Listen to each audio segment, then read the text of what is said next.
এই যে দল জামাতে ইসলামী, তারা সেদিন বলেছে যে জাতীয় ঘোষণাপত্রে পাকিস্তান প্রতিষ্ঠাকে অত্যন্ত গৌরবের সাথে উপস্থাপন করা হয়নি। তারা ভেবেছে বাংলাদেশের মানুষের স্মরণশক্তি খুবই দুর্বল।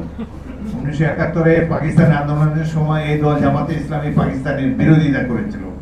আমাদের জনগণ এইভাবে বছরের পর বছর, প্রায় 100 বছর ধরে ভোট দিয়ে অভ্যস্ত একজন ব্যক্তিকে।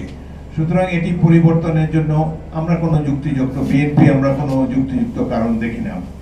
কিছু কিছু রাজনৈতিক দল তারা ইতিমধ্যে ধরে নিয়েছে যে নির্বাচনে তাদের জামানত বাজেয়াপ্ত হবে, তাদের পক্ষে নির্বাচিত হওয়া সম্ভব নয়। সুতরাং এই নির্বাচনকে বিলম্বিত করার জন্যই তারা পিআর সিস্টেমের কথা বলেন। এই যে দল জামাতে ইসলামী, তারা সেদিন বলেছে যে জাতীয় ঘোষণাপত্রে পাকিস্তান প্রতিষ্ঠাকে অত্যন্ত গৌরবের সাথে উপস্থাপন করা হয়নি। তারা ভেবেছে বাংলাদেশের মানুষের স্মরণশক্তি খুবই দুর্বল। 1971-এ পাকিস্তান আন্দোলনের সময় এই দল জামাতে ইসলামী পাকিস্তানের বিরোধিতা করেছিল।